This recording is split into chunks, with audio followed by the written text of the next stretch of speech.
कल्पतरु कृपा सिन्धुभ्य च पतितानां पावनेभ्यो वैष्णवेभ्यो नमो नमः। नमो महावदन्याय कृष्ण प्रेम प्रदायिते कृष्णाय कृष्ण चैतन्य नामने गौरी तुलसी हे कृष्ण करुणा सिंधु दीनबंधु जगतपति गोपेश गोपिका कांत राधाकांत नमस्ते सब कांचन गौरांगी राधे वृंदावनेश्वरी विश्वान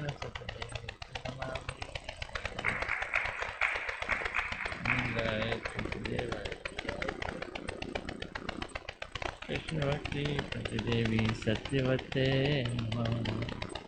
श्री कृष्ण चैतन्य प्रभु नित्यानंदा श्री अद्वैत गदाधर शिवासादि गौर भक्त वृंदा हरे कृष्णा कृष्णा कृष्णा हरे हरे हरे राम राम राम हरे हरे हरे कृष्णा कृष्णा कृष्णा हरे हरे हरे राम राम राम हरे हरे हरे कृष्णा कृष्णा कृष्णा हरे हरे हरे राम राम राम हरे। मैं सर्वप्रथम अपने परम आराध्य धन गुरुदेव नित्य लीला पर विष्णुपाद अष्टोत्तर श्री श्रीमद् भक्ति नारायण गोस्वामी महाराज कोटि दंडवत अर्पित करता हूँ। तत्पश्चात समस्त गुरु परंपरा के चरणों में मेरा हृदय से अनंत कोटि दंडवत प्रणाम। उपस्थित वैष्णवियों के चरणों में मेरा यथायथ दंडवत प्रणाम।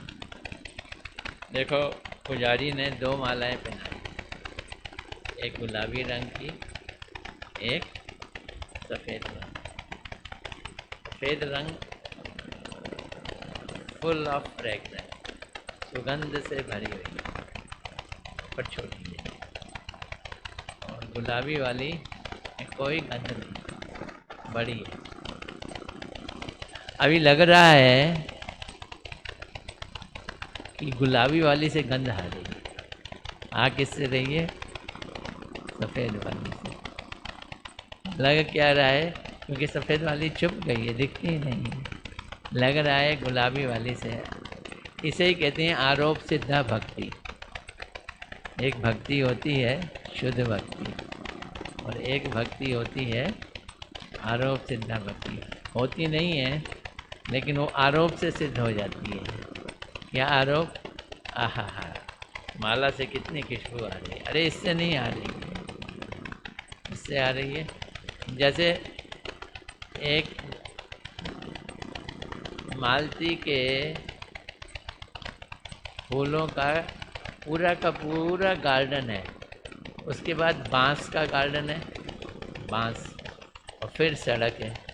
जब आप सड़क पे जा रहे हो तो आपको सुगंध आ रही है मालती के फूलों, और लग रहा है ये बांस में है।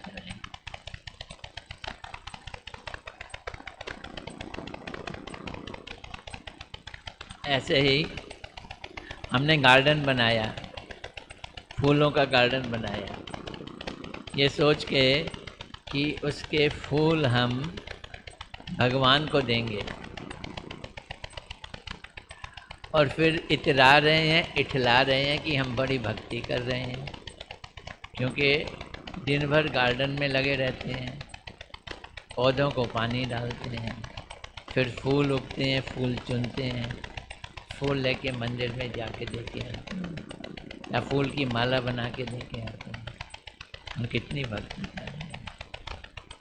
अच्छा, जो माला लेके हरे कृष्णा जाप कर रहा है, उसकी भक्ति ज़्यादा बड़ी है, या जो फूल का गार्डन बना के फूल जाके देके आ रहे हैं उसकी भक्ति ज़्यादा बड़ी है?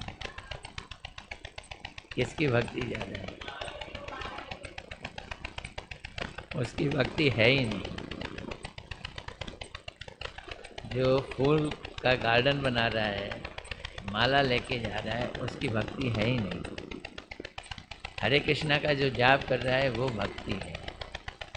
नाम जाप क्या है? भक्ति। या मंदिर में आके आरती अटेंड कर रहा है वो भक्ति है। या जो सत्संग सुन रहा है वो भक्ति है। लेकिन अभी क्या कहा तुमने? जो फूलों की माला लेके जा रहा है वो भक्ति है। ये आरोप सिद्धा भक्ति, क्योंकि माला कहाँ पहुँचा दी? भगवान के पास पहुँचा दी है। तो अब हम ये आरोप कर रहे हैं कि हमारे अंदर भक्ति आ गई है, पर भक्ति है नहीं। हो है आई है, कहाँ से आई है? वो छोटी माला से आई है। इतने बड़े कार्य में हमने जो ये सोचा कि ये भगवान के पास चली जाए, बस उतना ही, थोड़ी सी भक्ति।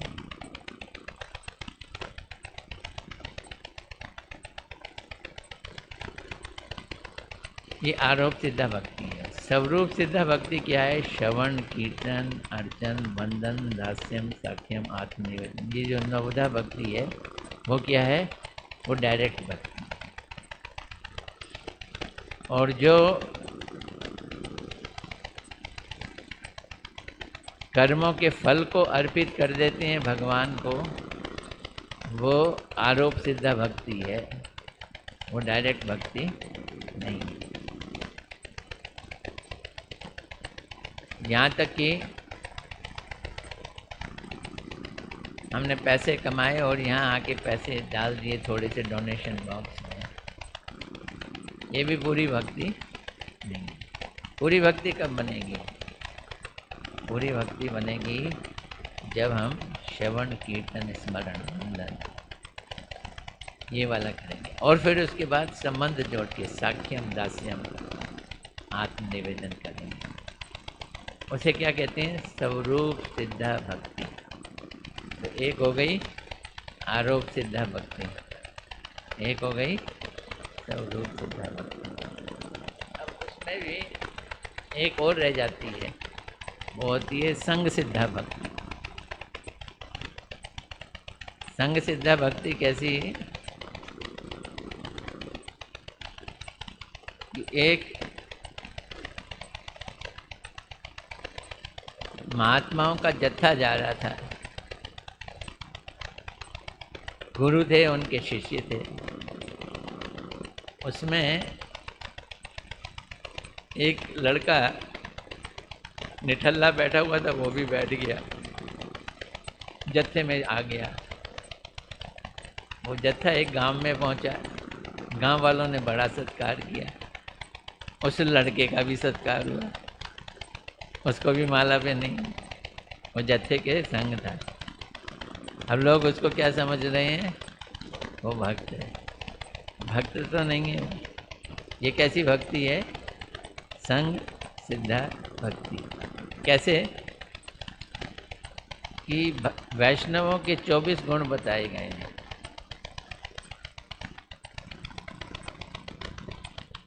वो सहनशील होते हैं, वो विनम्र होते हैं, वो दयालु होते हैं, वो झूठ नहीं बोलते हैं, ये सारे गुण हैं।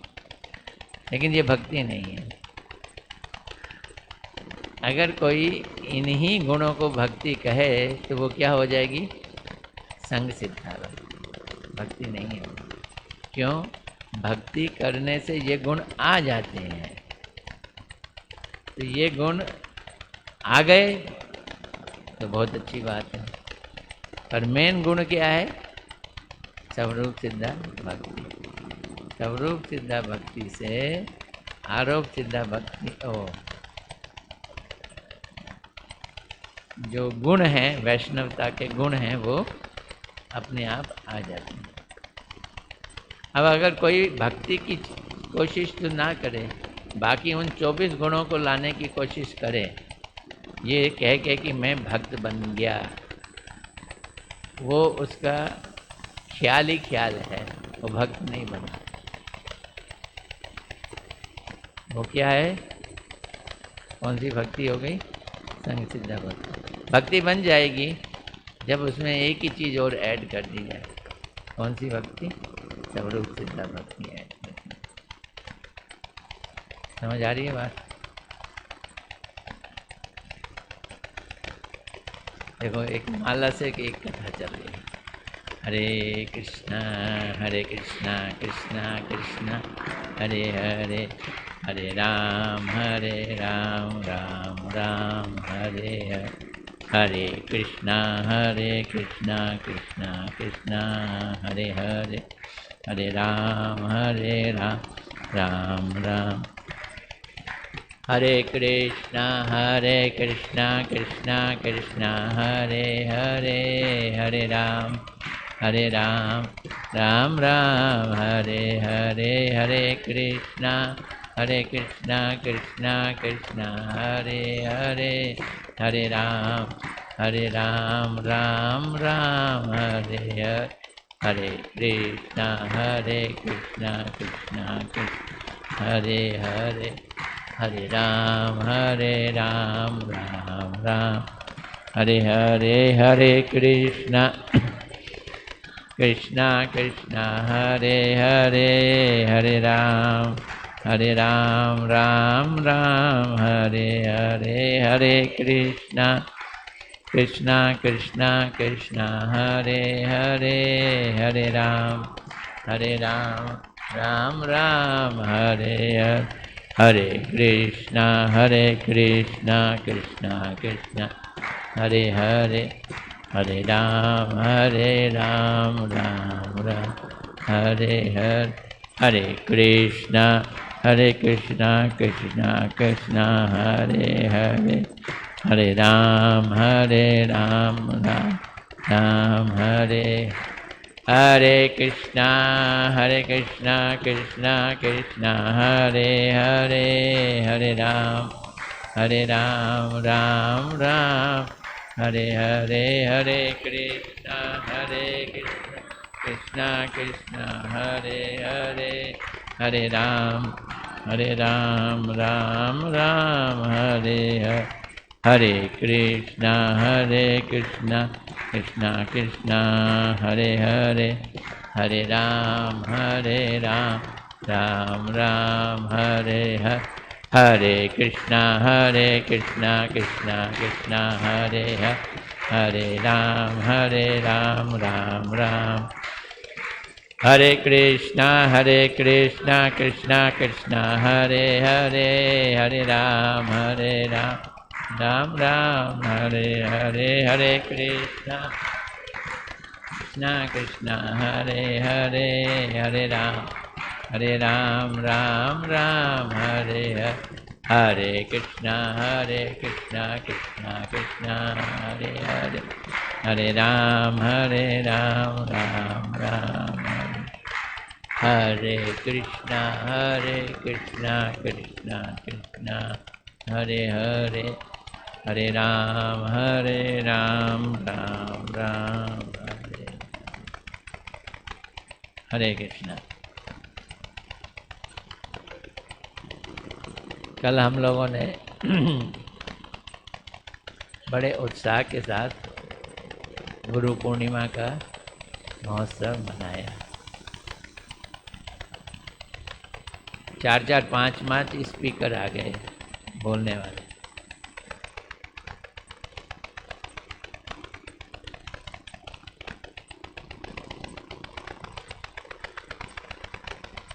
हैं? वो जाओ उसको बोलो कि आवाज़ बढ़ाए। ये इसके अंदर ना देखो है कि नहीं, लाउड स्पीकर की आवाज़ बहुत कम है।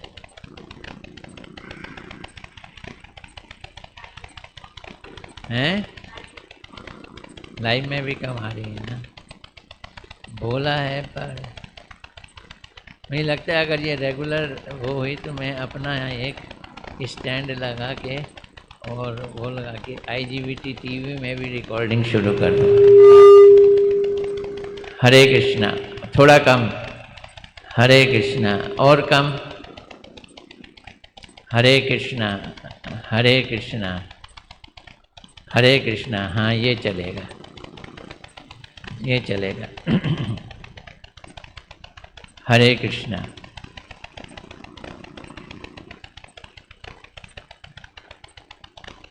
हमारे गुरु महाराज जी कहते थे कि भक्ति की रीढ़ समझ रहे हो, रीढ़ की हड्डी, वो है गुरु निष्ठा। गुरु के लिए जितनी हमारी निष्ठा होगी उतनी हमारी भक्ति आगे बढ़ेगी। अगर निष्ठा नहीं है तो भक्ति आगे नहीं बढ़ेगी। और गुरु निष्ठा इस बात पे निर्भर करती है कि हमारी वैष्णव निष्ठा कितनी है। गुरु पे तो निष्ठा करें, लेकिन वैष्णवों को अवॉइड कर दें तो ये बात ऐसी हो जाएगी कि हम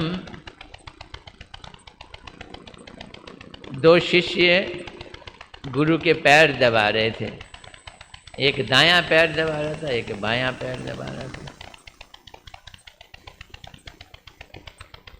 उनमें आपस में झगड़ा हो जाता था, तो गुरु ने सेटल कर दिया, तुम दायां दबाया करोगे और तुम बायां दबाया करोगे, लड़ोगे नहीं। अब दोनों एक साथ दबाते थे तो झगड़ा करते। हैं तो शिष्य, लेकिन झगड़ा करना तो घर से सीख के आए थे। अब क्या कर सकते हैं?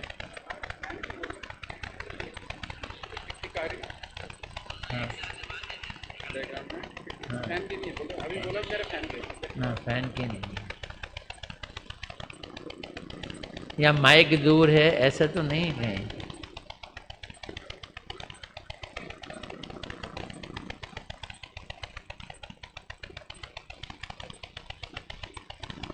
क्या कह रहा था?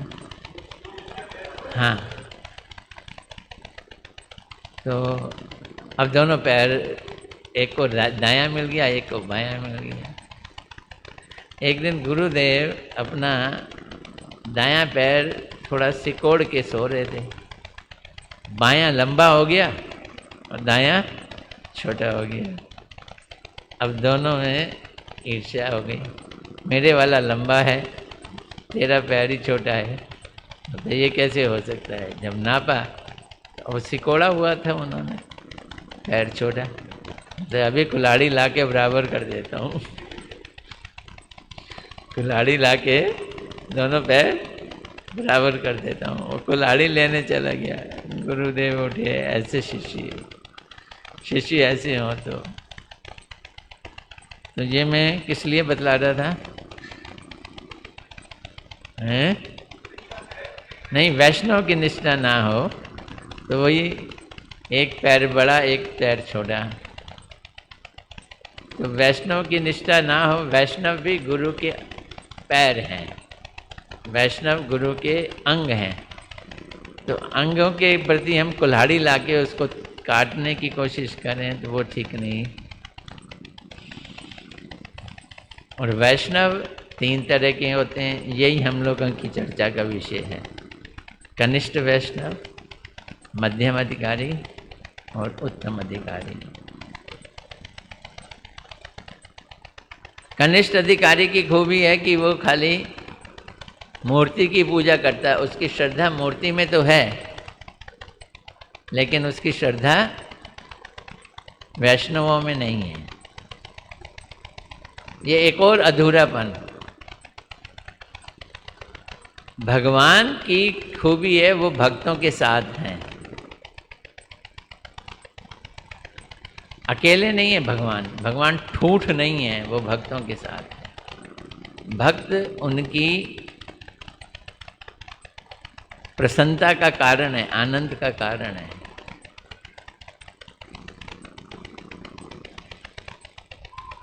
तो आप भगवान की तो भक्ति करो, लेकिन वैष्णव से आपका कोई लेना देना नहीं है, तो क्या हो गया?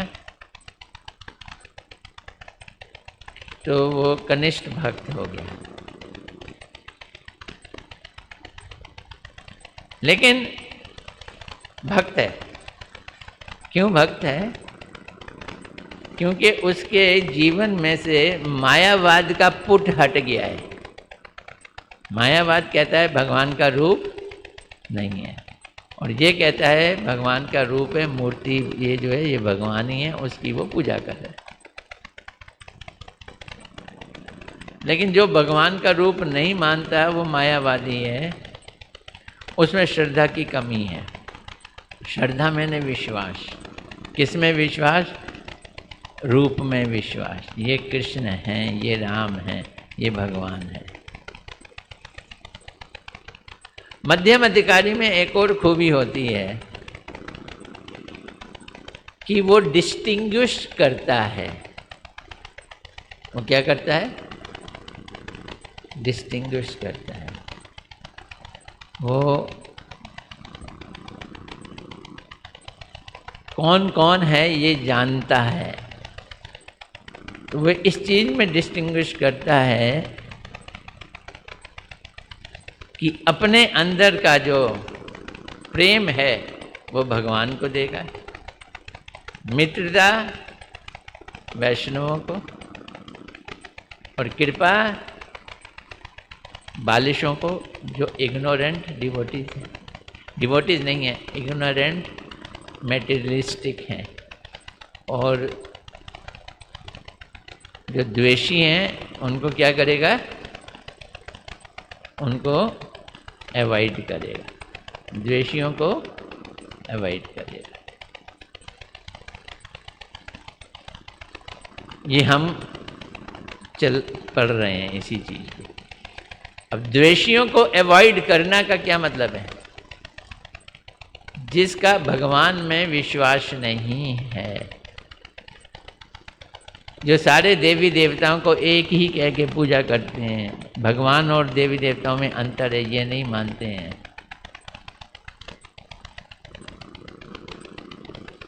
भगवान और देवी देवताओं को एक ना माने लेकिन उनकी पूजा करते हैं, वो फिर भी ठीक है। लेकिन जो भगवान है ही नहीं, नास्तिक प्रवृत्ति के लोग हैं, या भगवान के रूप है ही नहीं ऐसा मानते हैं, वो द्वेषी हैं। मायावादी तो स्पेशली खतरनाक द्वेषी हैं। क्यों? ऊपर से लगते हैं महान संत हैं, घर बार छोड़ के संन्यास ले लिया और त्रिपुंड धारण कर लिया। हॉरिजेंटल तिलक, दो तरह के तिलक होते हैं, एक वर्टिकल और एक हॉरिजेंटल। जो हॉरिजेंटल तिलक है वो मायावादी हैं, ज़्यादा सोचने की ज़रूरत ही नहीं है। जिनका तिलक हॉरिजेंटल है वो कौन है? मायावादी। और जिनका तिलक गोल गोल है, काला या लाल, वो भी मायावादी है। शक्ति के उपासक होते हैं वो जनरली, शाक्त भी उसी कैटेगरी में आ जाते हैं। हाँ, तंत्र वाले भी होते हैं, वो काला तिलक लगा लेते हैं।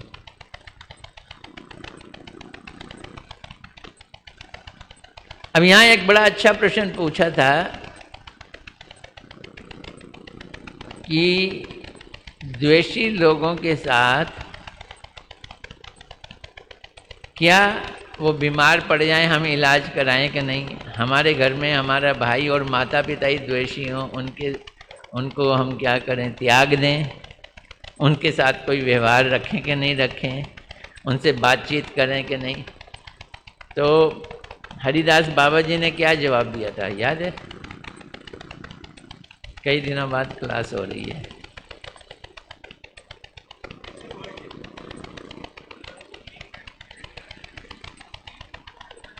हाँ, ये बजाओ ताली। लड़का बड़ा क्या करना है? व्यवहारिक व्यवहार एज इट इज रखना है, उस पर उनको कृपा दिखानी है। उनको अगर किसी चीज़ की आवश्यकता है पूरी करनी है, मेडिकल एड की ज़रूरत है वो सप्लाई करनी है, बातचीत करनी है, लेकिन भक्ति की बात नहीं करनी। भक्ति की बात नहीं करेंगे। भक्ति की बात करेंगे तो वो क्या करेंगे? विरोध करेंगे। जब वो विरोध करेंगे तो वो विरोध उनका अपराध बन जाएगा। तो you are forcing them to do offence. उनको ऑफेंस करने के लिए आप क्या कर रहे हो? मजबूर कर रहे हो, और आपका भी ऑफेंस हो जाएगा, आपका भी ऑफेंस होगा, आपको भी उल्टी सीधी सुननी पड़ेगी। तो मध्यम अधिकारी के भक्त में ये खूबी है। उत्तम अधिकारी कैसा होता है?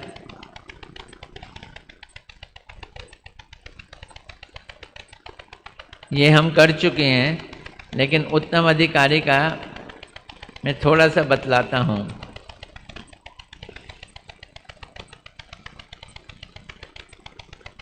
बाबा जी ने नित्यानंद प्रभु को एक बार दंडवत प्रणाम करके फिर से कहने लगे, जब मध्यम कोटि का वैष्णव भक्ति करते करते भाव अवस्था को प्राप्त हो जाता है, अभी भी मध्यम है, कहाँ तक पहुँच गया?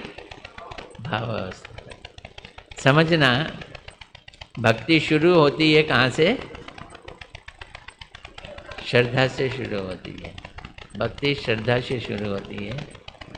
श्रद्धा बढ़ती है, कब बढ़ती है? जब हमारे अनर्थ जाते हैं। श्रद्धा बढ़ती है, अनर्थ कम होते हैं, हम साधु संग करते हैं, तो फिर हम उसमें गुरु करते हैं, गुरुकरण होता है। क्या होता है? गुरुकरण। गुरुकरण करने के साथ फिर हम वैष्णव के संग बैठकर भजन शुरू करते हैं। गुरु के बिना भजन शुरू नहीं होता। गुरु कर लिया, वैष्णव का संग किया, हरि नाम जाप कर रहे हैं, लेकिन अभी भी अनवांटेड डिजायर, अनर्थ हृदय में बहुत हैं। एक बच्ची है, आरती में आती है डेली, नाचती भी है। एक दिन नाचते नाचते उधर चली गई। वो जो डोनेशन बॉक्स है ना, वो पूरा स्टील का है, तो उसमें उसको अपनी फोटो दिख गई। अब वो बार बार उसको देखे और फिर कीर्तन करे, फोटो को देखे और कीर्तन करे। अब उसका ध्यान कहाँ आ गया? उसमें, और वो वहीं खड़ी रहेगी। मैं मन ही मन सोच रहा था कि अपनी प्रतिष्ठा की आशा यहीं से ऐसे शुरू होती है। अपने रूप देखा, अपना स्टाइल देखा, अपना हिलना डुलना देखा,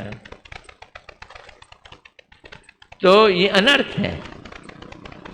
लेकिन मंदिर में आ रहे हैं, कीर्तन कर रहे हैं, भजन कर रहे हैं, उससे धीरे धीरे सुकृतियाँ बन रही हैं। सुकृतियाँ बनने के बाद साधु संग होगा, साधु संग में अनर्थ जाएंगे, वैसे नहीं जाएंगे। तो जब तक अनर्थ है तब तक भजन नहीं होता। भजन की शुरुआत होती है, उसको कहते हैं भजन प्रक्रिया। क्या कहते हैं? भजन प्रक्रिया। भजन की प्रक्रिया शुरू हो गई, अभी भजन नहीं शुरू हुआ। भजन का मतलब तो डायरेक्ट सेवा हो गई, पर सेवा करने की तैयार। जैसे जरा देखना, वो यज्ञ शुरू हुआ कि नहीं? बोलते नहीं जी, यज्ञ का काम शुरू हो गया है। क्या? ईंटें आ गई हैं और एक वो बना दिया गया है, रेत लगा दी है, हैं? हवन कुंड आ गया है, तो तैयारियां हो गई हैं। तो यज्ञ की तैयारियां प्रक्रिया कहलाती है, भजन प्रक्रिया। फिर और अनर्थ दूर हो जाते हैं। और अनर्थ कैसे? अनर्थ बड़े बड़े पहाड़ों जैसे अनर्थ कैसे दूर होते हैं? पहाड़ को कैसे अपना जीवन रास्ते से हटाओगे? डायनेमाइट लगाना पड़ता है। तो ये हरि नाम डायनेमाइट का काम करता है। वैष्णव के बीच में हरि नाम डायनेमाइट का काम करता है। वो पहाड़ अनर्थ जाएंगे तो मोस्टली जब बड़े बड़े अनर्थ दूर हो जाएंगे तो आदमी हल्का हो जाएगा, बहुत हल्का हो जाएगा। उस समय श्रद्धा जो है वो निष्ठा पे पहुंच जाएगी। श्रद्धा क्या बन जाएगी? निष्ठा।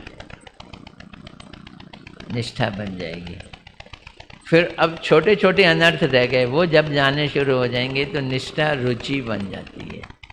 तब जाप करने में, भजन करने में रुचि आती है। अभी भी भजन प्रक्रिया चल रही है। और फिर धीरे धीरे भगवान में आसक्ति पैदा होती है, नाम में भी और नामी में भी, दोनों में। अच्छा, बड़ी अजीब बात है, अभी मुझको तजुर्बा नहीं है, चाहता हूं हो जाए। नाम करो तो नाम में रुचि आएगी, भगवान से ज्यादा नाम में रुचि आएगी। ध्यान भगवान में ना जाके किस में जाएगा? नाम में। हरे कृष्ण कृष्ण कृष्ण हरे हरे। क्या है? नाम भी खुद भगवान का ही अभिन्न अंश, अभिन्न रूप है, तो नाम भी स्वादिष्ट लगता है। एक छोटा बच्चा अंगूठा चूसता है और उसकी आदत पड़ जाती है, हटाया हो तो हटता नहीं है, उसको अंगूठा हटाना बड़ा मुश्किल काम पड़ जाता है। अब अंगूठे में कौन सा रस भरा पड़ा है, फिर भी रस आ रहा है। बिना रस के अगर रस कोई ले सकता है और वास्तव में रस वाली चीज हो तो उसका रस कितना होगा। नाम में रस आता है तो वो रुचि हो जाती है। फिर नाम के साथ साथ धीरे धीरे भगवान में भी रस आने लगे, उनकी कथाओं में रस आने लगे, संबंध जुड़ जाए नाम में भी और नामी में भी, तब आसक्ति होगा। और आसक्ति से भी ऊपर उठते हैं तो क्या आ जाता है? भाव। तो भक्ति साधन करते करते वैष्णव लोग मध्यम कोटि के भाव अवस्था को प्राप्त करके, फिर भाव भी गाढ़ा होता है तो प्रेम अवस्था को प्राप्त करते हैं। अभी भी मध्यम चल रहा है, और मध्यम में प्रेम अवस्था में पहुंचकर अतिशय गाढ़ी हो जाती है प्रेम भी गाढ़ा हो जाता है। उस समय मध्यम अधिकारी उत्तम भक्त बन जाते हैं। हमारे गुरु महाराज जी कहते थे, इस शरीर में तो प्रेम आ नहीं पाएगा, ये शरीर प्रेम को झेल नहीं सकता। देखो, कहा जाता है भजन करो और आंखों में आ जाए आंसू। बाय द वे देखना, यहाँ बैठे हो, कीर्तन हो रहा है, आंखों में आंसू आ जाते हैं तो 3-4 मिनट के बाद नाक से पानी निकलने लग जाएगा। जब नाक से पानी निकलने लगेगा फिर आप हैंडकरचीफ ढूंढोगे, टिश्यू ढूंढोगे, मिले है कि नहीं, या कपड़ों से पहुँचो, तो वहीं पे झिझक आ जाती है, आदमी रुक जाता है, यार आंसू ही ना आए तो अच्छा है, आएंगे तो फिर नाक संभालनी पड़ेगी। लेकिन जिनको अंदर से हुड़क उठती है भगवान की, वो तो ये नहीं सोचता ना, नहीं बहता है बहे पानी, क्या दिक्कत है, वो ये नहीं सोचता।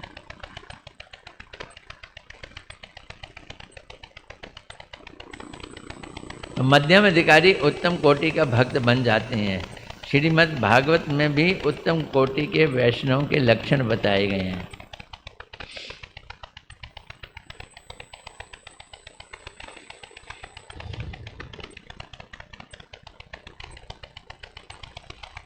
मैं समझता हूँ भाव अवस्था में भी, जब ऊंची कोटि की भाव अवस्था है, आदमी धीरे धीरे मध्यम से कहाँ पहुँचने लग जाता है?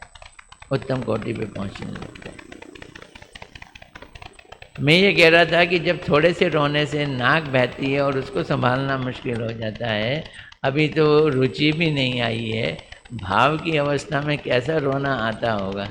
चैतन्य महाप्रभु तो प्रेम में रोते थे, उनके आंखों से आंसू बहते थे, वो जब पलक झपकते थे तो आंसू कई कई फुट दूर तक जाके गिरते थे। तो ऐसी अवस्था ये शरीर झेल नहीं सकता। जैसे पतासे के ऊपर चींटी चलेगी तो वो झेल जाएगा, लेकिन हाथी चढ़े उसके ऊपर तो, किसके ऊपर? बताशे के ऊपर, तो वो तो खत्म। तो ये शरीर बताशा है, इस पे प्रेम का हाथी बर्दाश्त नहीं। फिर उसको उस घर में जन्म लेना पड़ेगा, गोलोक वृंदावन में, और उसकी सच्चिदानंद बॉडी होगी। अभी काम खत्म नहीं हुआ, प्रेम आ गया है लेकिन कसाए रह गए हैं। अनर्थ भी चले गए, कसाय रह गए। कसाय क्या होते हैं? कसाय क्या होते हैं? आपके कपड़े में दाग लग गया, आपने उसे डिटर्जेंट से धोया, दाग तो चला गया, लेकिन हल्का सा धब्बा रहता दिखता है अभी, तो ये कसाई है, वो भी जाना चाहिए। तब वाइट होगा क्लॉथ, तब कपड़ा सफ़ेद होगा।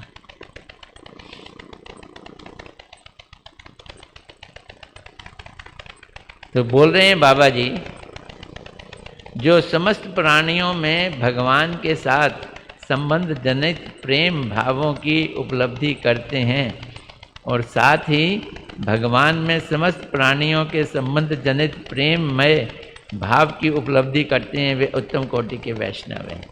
उत्तम कोटि के वैष्णव कौन है? जो ये देखते हैं समस्त प्राणियों में भगवान के साथ संबंध जनित प्रेम भावों को उपलब्धि करते हैं। वो देखते हैं कि भगवान का सब जीवों के साथ संबंध है और सब जीवों का भगवान के साथ संबंध है और सब जीव भगवान की सेवा कर रहे हैं। इसलिए उनको कोई जीव ऊंचा और कोई जीव नीचा दिखाई नहीं देता, सभी भगवान की सेवा में लगते हुए दिखाई दे रहे हैं।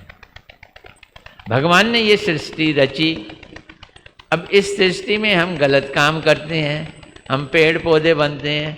अगर हम गलत काम नहीं करेंगे तो पेड़ पौधे बनेंगे नहीं। अगर हम गलत काम नहीं करेंगे तो मछलियाँ और भेल मछली भी नहीं बनेंगे, तो भगवान की सृष्टि कैसे चलेगी? तो इसलिए गलत काम करके भी हम क्या कर रहे हैं? भगवान की सेवा कर रहे हैं, सृष्टि चलाने के लिए। ये उत्तम अधिकारी ऐसे देखता है। उत्तम अधिकारी हर किसी को भगवान की सेवा में देखता है। कंस ने वसुदेव जी के बच्चे को छोड़ दिया, मारा नहीं। तो नारद जी ने आके कहा, क्यों नहीं मारा? तुमने क्यों नहीं मारा? क्यों? तो ये मारना चाहिए था। ये पहला बच्चा है तुम्हारे हिसाब से, देवताओं के हिसाब से 8वां भी हो सकता है। हैं कैसे? तो उसने एक 8 पत्ती का फूल लिया और कहा, बताओ पहली कौन सी है पत्ती और 8वीं कौन सी है? अब वो बता ही नहीं सके। और पत्ती घुमा दी तो पहली वाली 8वीं हो गई, 8वीं वाली पहली हो गई ना प्रॉब्लम। तो कंस ने मारना शुरू कर दिया। अब नारद जी की नज़रों में ये कंस जो है वो बच्चों को मारकर भगवान की सेवा कर रहा है। भगवान ने पृथ्वी पे अवतार लेना है और जब तक अत्याचार नहीं बढ़ेगा तब तक वो आएंगे नहीं, तो अत्याचार को बढ़ाना जरूरी है। अत्याचार बढ़े तो भगवान आए। उत्तम अधिकारी ऐसे देखता है, क्या है सब कुछ, क्या है? भगवान की सेवा है।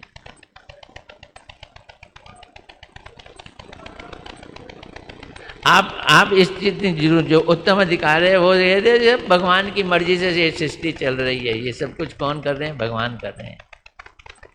उत्तम अधिकारी का देखने के लिए आप इस स्टेज पे सोच ही नहीं सकते हो, जितना है वो समझ लो।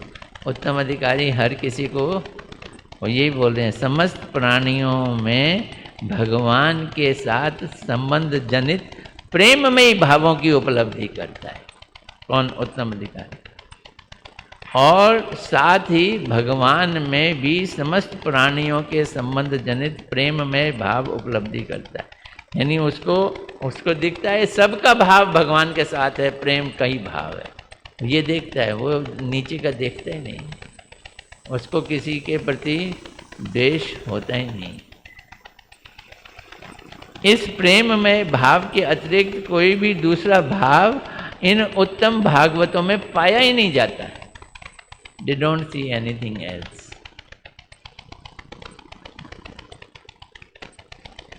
वो कहते हैं ना, सावन के अंधे को सब कुछ हरा दिखाई देता है, या जिसने हरा चश्मा पहना हो उसको सब कुछ हरा दिखाई देगा। तो उत्तम भागवत जो हैं उन्होंने प्रेम का चश्मा पहना है तो सब कुछ प्रेम में ही दिखाई देता है उसको।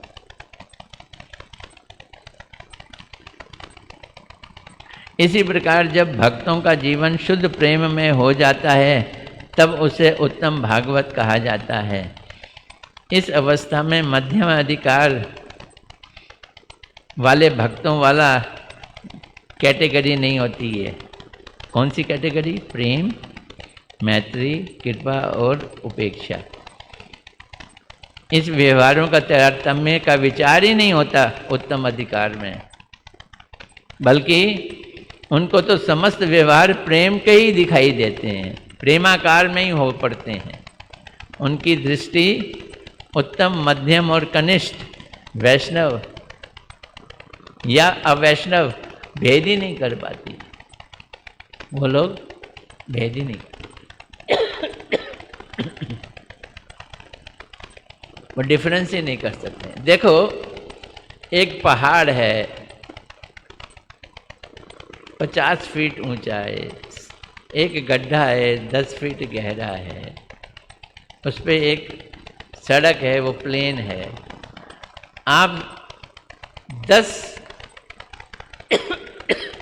10 किलोमीटर ऊंचे हवाई जहाज पे जा रहे हो तो आपको ये ऊंचाइयां और गड्ढे और समानता नहीं दिखाई देगी, सब एक ही बराबर दिखाई देगा, सब प्लेन ही प्लेन दिखाई देगा, गड्ढा नहीं दिखाई देगा, पहाड़ भी नहीं दिखाई देगा, ऊंचाई भी नहीं दिखाई देगी, सब प्लेन सही दिखाई देगा। तो जैसे हवाई जहाज 10 किलोमीटर की हाइट पे पहुंचकर नीचे की ज़मीन को प्लेन दिखता है, वैसे ही जो उत्तम अधिकारी हो जाता है उसको भी सब प्लेन दिखाई देता है, सब भगवान के प्रेम में डूबे हुए दिखाई देते हैं। समझ आ रही है बात? ये मुझे लगता है मैं कर चुका हूँ शायद ये, लेकिन फिर मैं कर रहा हूँ, उसको कर चुका हूँ।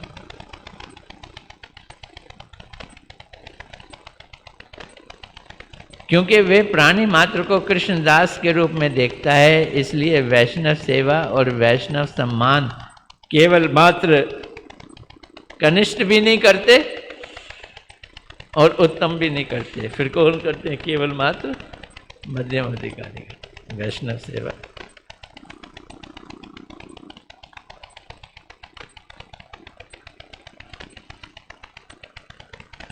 मध्यम कोटि के वैष्णव के लिए जो एक बार कृष्ण नाम का उच्चारण करते हैं तो निरंतर कृष्ण नाम का करते हैं, और जिनको दर्शन से कृष्ण नाम हमारी जीवा में आ जाए वो उत्तम कोटि के। तो यूं कह लो, एक वैष्णव, एक वैष्णवतर और एक वैष्णवतम। उसी के हिसाब से हमको मैत्री रखनी है। मध्यम अधिकारी है ना, तो क्या है? ये उत्तम वैष्णव हैं, ये मध्यम वैष्णव हैं, ये कनिष्ठ वैष्णव हैं। उत्तम वैष्णव में ऐसा विचार नहीं होता।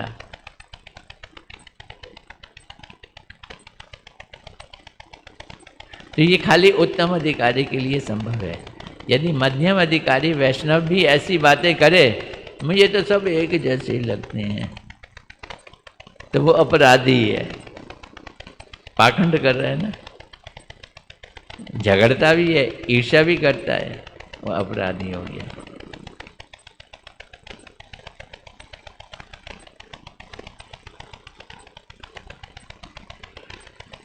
तो मध्यम अधिकारी वैष्णव मात्र चैतन्य महाप्रभु के उपदेश वाणी को वेद से अधिक मानता है। वेद या श्रुति किसे कहते हैं? जो परमेश्वर की आज्ञा है वही तो वेद है, वो वेद है।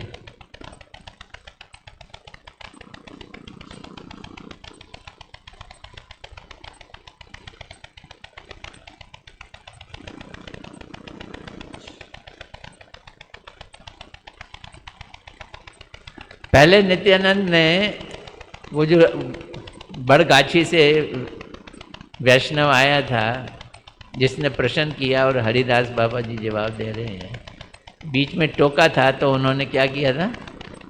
डांट लगा दी थी। उन्होंने डांट लगा दी थी। इतना कहकर हरिदास बाबा जी चुप हो गए। अभी क्या हो गए? चुप हो गए। तो नित्यानंद जी ने हाथ जोड़कर कहा नम्र शब्दों में, अब पूछ सकता हूँ? पहले डांट खा ली थी ना, तो हाथ जोड़ के पूछा, अब कुछ पूछ सकता हूँ? हरिदास बाबा जी ने उत्तर दिया, खुशी से पूछो, पूछ सकते। तो नित्यानंद जी ने जिज्ञासा की कि बाबा जी आप मुझे किस श्रेणी में समझते हैं? कितना मजा आ जाए कोई कहे तुम तो उत्तम भागवत हो।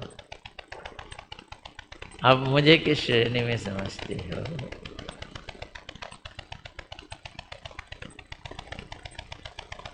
कितने पानी में हैं हम पहचान जाइए। तो उन्होंने क्या जवाब दिया? तुम्हारा नाम तो नित्यानंद है। तुम्हारा नाम नित्यानंद है।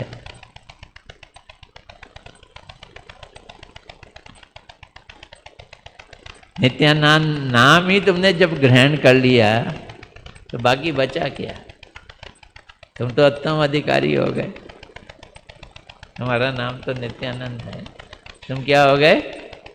उत्तम अधिकारी हो गए। उत्तम वैष्णव में बाकी बचा ही क्या? मेरे निताई बड़े दयालु हैं, मार खाकर भी प्रेम दान करते हैं। फिर उनका नाम ग्रहण करने पर, उनका दास होने पर फिर शेष ही क्या बचा? तो उत्तम अधिकारी हो गया। नित्यानंद प्रभु बड़ी सरलता से पूछिए, नहीं नहीं प्रभु जी वंचना ना कीजिए, बताइए मेरा अधिकार क्या है?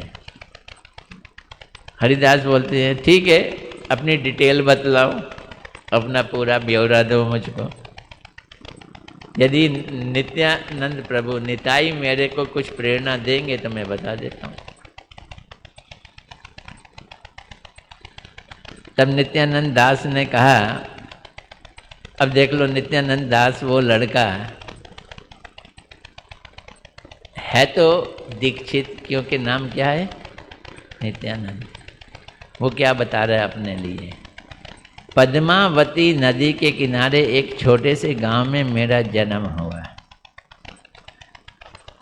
अब संसार में भी हम एक दूसरे का हालचाल पूछते हैं तो ऐसे ही होता है, लेकिन ये हालचाल में ही भक्ति है, ग्राम कथा नहीं है। हालचाल में क्या है? भक्ति है। एक छोटे से गांव में मेरा जन्म हुआ। माता पिता नीच जाति के थे। अब उसने बता दी माता पिता नीच जाति के हैं, तो एक इनडायरेक्टली मैं भी कौन सा हो गया? नीच जाति का। लेकिन अपने को नीच जाति कहा नहीं, वैष्णव धर्म अपना लिया ना, तो वैष्णव धर्म की कोई जाति होती ही नहीं है। नीच जाति के थे। बचपन से ही मैं बहुत सीधा साधा और नम्र स्वभाव का था। हमारे गुरु महाराज जी भी ऐसे ही थे। गुरुदेव कहते थे कि मेरे घर वाले कहते थे तू कभी रोता ही नहीं था, जहाँ बैठा तो चुपचाप बैठ जाता था।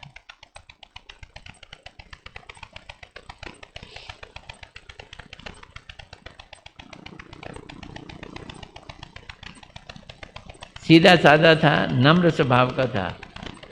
असत संग से हमेशा दूर रहता था, गलत लोगों का संग नहीं करता था। छोटी उम्र में ही मेरा विवाह हो गया। कुछ ही दिनों में माता पिता का देहांत हो गया। अब घर में कौन रह गया? खाली पत्नी रह गई। घर में मैं और मेरी पत्नी, दो ही प्राणी थे। कोई विशेष संपत्ति तो थी नहीं, काम करता था और खाते थे हम। इस प्रकार हमारे दिन खुशी खुशी से बीत रहे थे।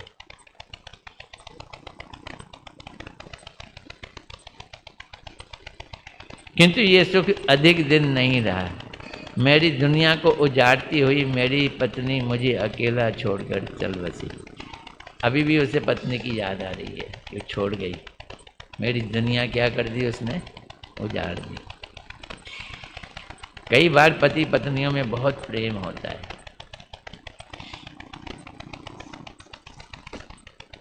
स्त्री वियोग से मेरे हृदय में संसार के प्रति कुछ वैराग्य हो गया। तो मेरे घर के पास एक गांव था, बड़गाछी गांव, जहाँ से ये अभी भी आया, बड़गाछी गांव था। उस समय वहाँ बहुत से वैष्णव, गृह त्यागी वैष्णव, वेश धारण किए हुए वैष्णव रहते थे और रहते हैं। मैं लोग उनका खूब सम्मान करते हैं। मैं पहले ही वहाँ अक्सर जाया करता था। मेरे मन भी वैसा ही सम्मान पाने के लिए तीव्र आकांक्षा हुई कि इनको सम्मान मिलता है तो मैं भी सम्मान पाऊँ तो कैसा रहे। भक्ति की आकांक्षा नहीं हुई, किसकी हुई? सम्मान पाने की। हम लोग इसीलिए संन्यास भी ले लेते हैं, शिष्य भी बनेंगे, सम्मान भी मिलेगा।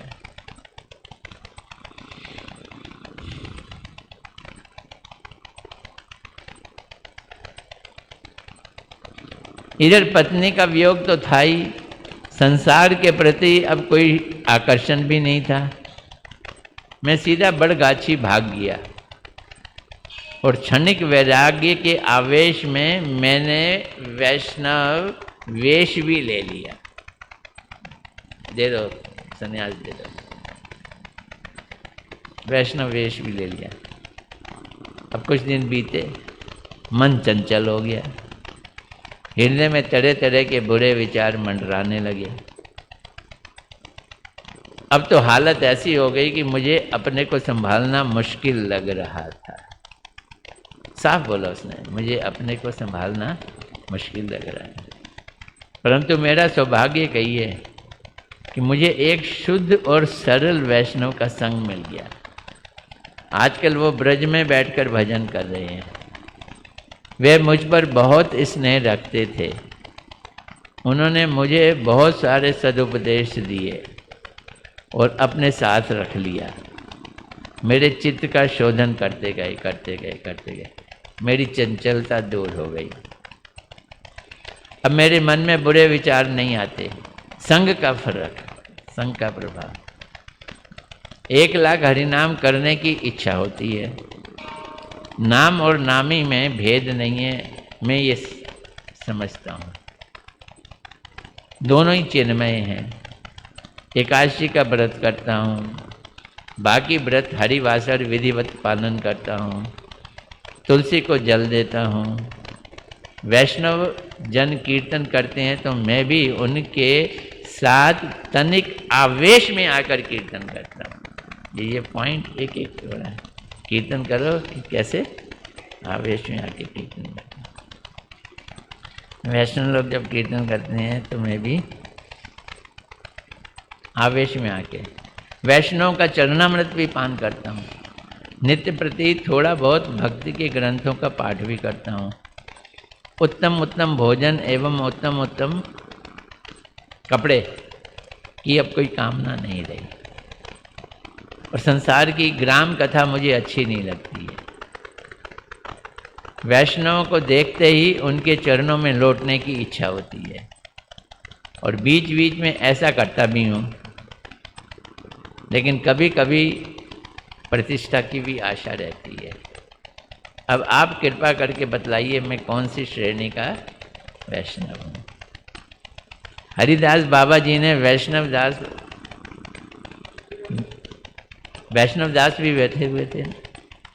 वैष्णव दास बाबा जी महाराज की ओर देखा और हंसकर कहा, कहिए महाराज, ये नित्यानंद कौन सी कैटेगरी का, श्रेणी का वैष्णव है? वैष्णव दास बोलते हैं, मैंने तो जो कुछ सुना उससे तो जान पड़ता है कि वे कनिष्ठ अधिकार को पार कर गए और मध्यम अधिकार में प्रवेश कर चुके हैं। हरिदास बोले, मैं भी ऐसे ही समझता हूँ। नित्यानंद दास, अच्छा हुआ आज मैं वैष्णव के मुख से अपना अधिकार जान सका। आप लोग कृपा करें मैं कर्म से उत्तम अधिकारी हो जाऊं। अच्छी इच्छा है उत्तम अधिकारी बनने की। वैष्णव दास वेश लेने के समय आपके हृदय में प्रतिष्ठा की कामना थी। वैष्णव दास बोल रहे हैं, जब आपने वेश लिया तो इसलिए नहीं लिया कि आप भक्त बनना चाहते थे, आप सम्मान पाना चाहते थे, तो प्रतिष्ठा की कामना थी। उस समय आप वेश के अधिकारी नहीं थे, इसलिए उस समय आपका वेश लेना अनधिकार चर्चा रूप दोष से दूषित था। सबसे बड़ा दोष क्या है? सबसे बड़ा दोष है जिस चीज़ का अधिकार नहीं है वो कार्य किया जाए। अनधिकार चेष्टा कहलाती है। आपने वेश तो ले लिया, अनधिकार चर्चा रूप दोष से दूषित हुए। जैसा भी हो, वैष्णवों की कृपा से आप बच गए, आपका कल्याण हुआ। तो नित्यानंद दास बोले, मुझ में अभी भी कुछ कुछ तो प्रतिष्ठा की आशा है, थोड़ा कोई सम्मान मिल जाए, थोड़ा सा। इसलिए मैं अपनी आंखों में आंसू ले आता हूँ कि लोग आकर्षित हो जाएं और मुझे सम्मान दें। कैसे अच्छे बाबा जी हैं, रोते हैं। रोना भी एक बड़ी अच्छी, आपको एक मैं घटना सुनाता हूँ। सुनानी तो नहीं चाहिए, फिर भी सुनाता हूँ, उसी से आज रोक देंगे कथा जहाँ। गुरुदेव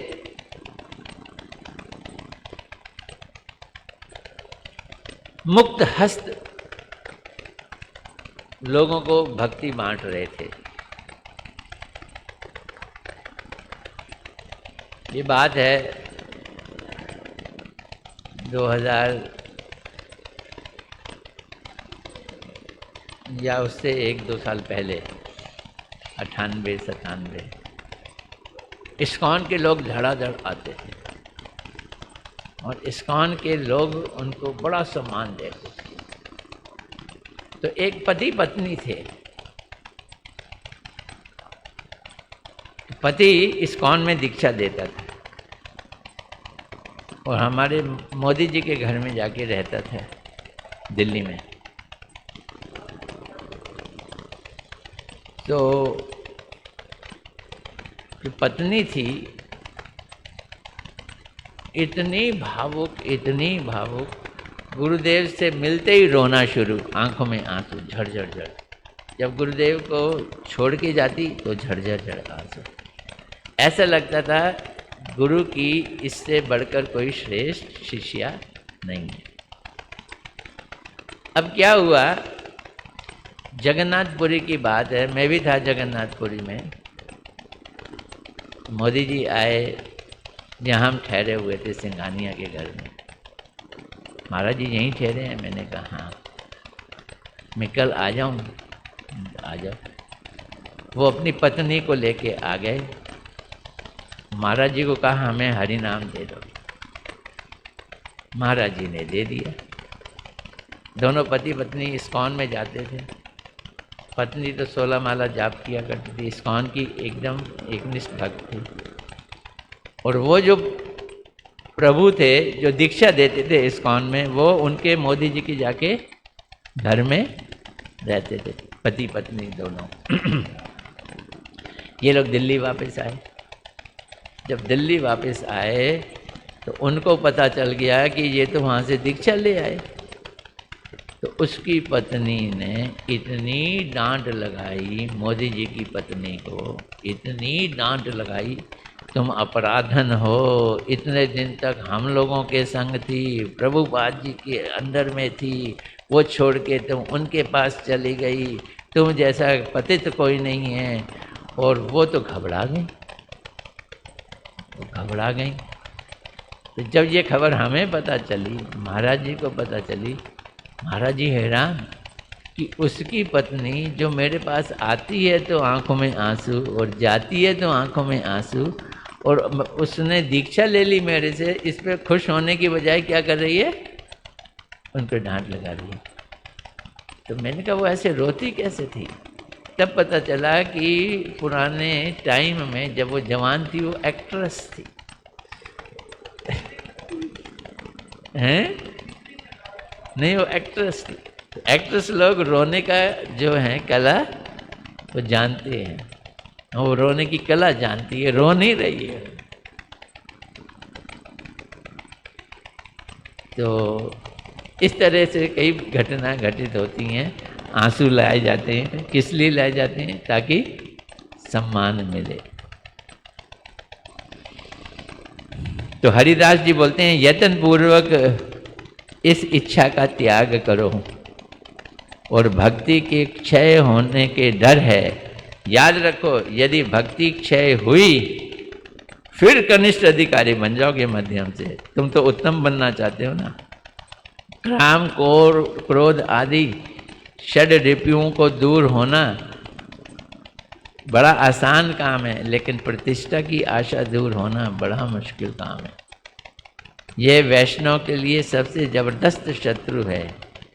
ये साधक के लिए सहज छोड़ना आसान नहीं है। विशेषतः छाया भाव आभास छोड़कर सच्चे भाव का एक बिंदु भी मिल जाए तो कल्याण हो जाएगा। चलो आज यहीं ख़त्म करते हैं। अभी है ये पैराग्राफ ना ख़त्म हुआ है।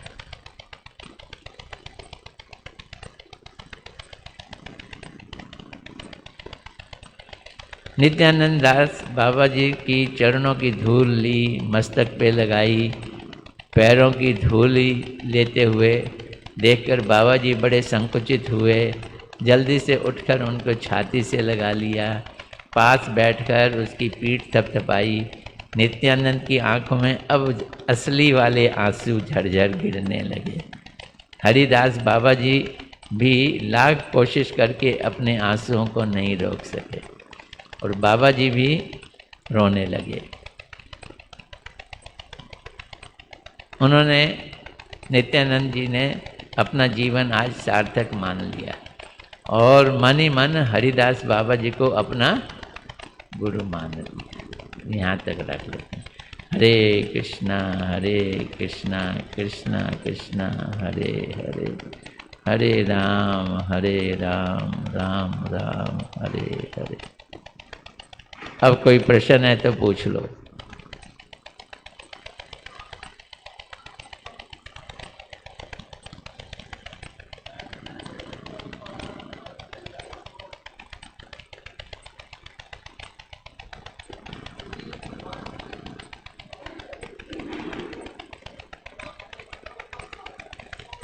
नारद जी उत्तम भागवत है।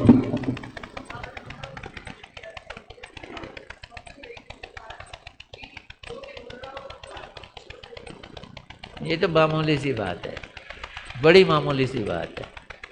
ये तो श्रद्धा आती है, जैसे ही तो आप सोचते हो, अपने लिए भी सोचते हो, जो कुछ हो रहा है वो जो उत्तम अधिकारी है वो देखता है कि सब में भगवान का प्रेम है और भगवान सबको प्रेम करते हैं, ये महसूस करता है। तो किसको कुछ कहे? कोई ऊंचा नहीं, कोई नीचा नहीं, ये देखता है।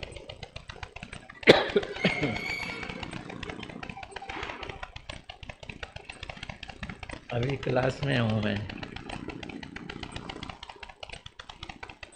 शुक्र शनिवार, ठीक है।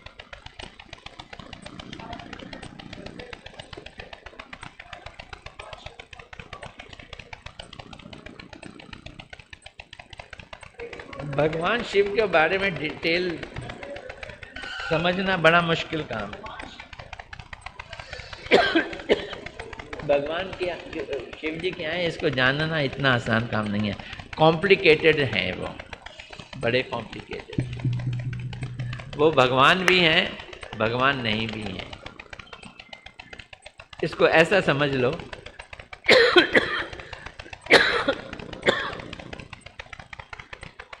वो भगवान तमोगुण को स्वीकार करके स्थित है।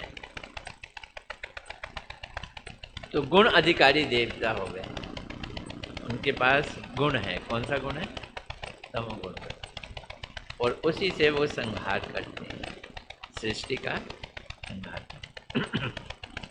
इसलिए उन्होंने जो पैदा किए भूत प्रेत पैदा किए, तमोगुण है ना उनके, और असुर लोग उनकी क्या करते हैं, तपस्या करते हैं भगवान, लेकिन गुण तमोगुण को लेके आए। तो फिर भगवान है कि नहीं, ये चीज़ समझना बड़ा कॉम्प्लिकेटेड है। जब कभी शिवरात्रि आएगी तो शिव जी क्या है ये समझाएंगे। आज इसको एक शब्द में समझाना बड़ा मुश्किल है। दूध का दही बना दिया, अब दही दूध है या नहीं, बोलो। भगवान दूध है, भगवान दही बन गए, अब दही दूध है या नहीं?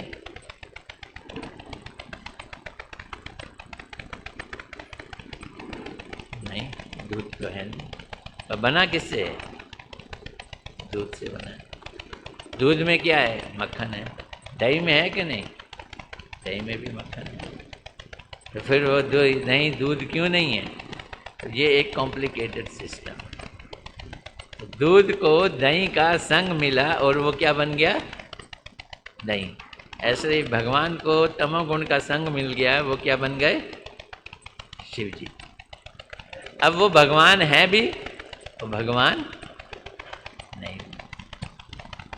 कॉम्प्लिकेटेड सिस्टम है।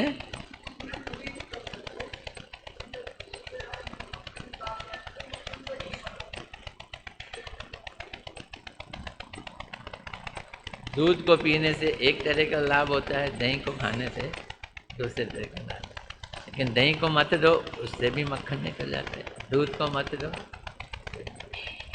क्योंकि दोनों हैं तो एक ही। है कोई प्रश्न?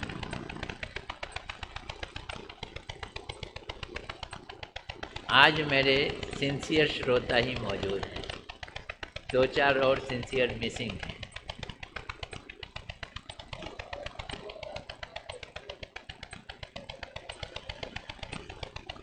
हैं?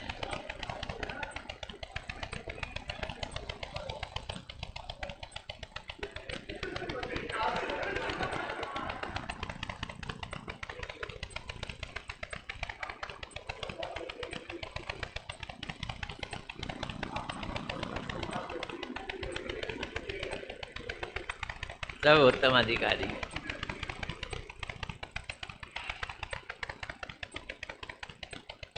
ठीक है, नहीं है प्रश्न तो जाओ अपने अपने घरों में रेस्ट करो। तेरे अंदर है कोई प्रश्न? ये तो सेवा करती है, मैं इसको सेविका कहता हूँ। हैं?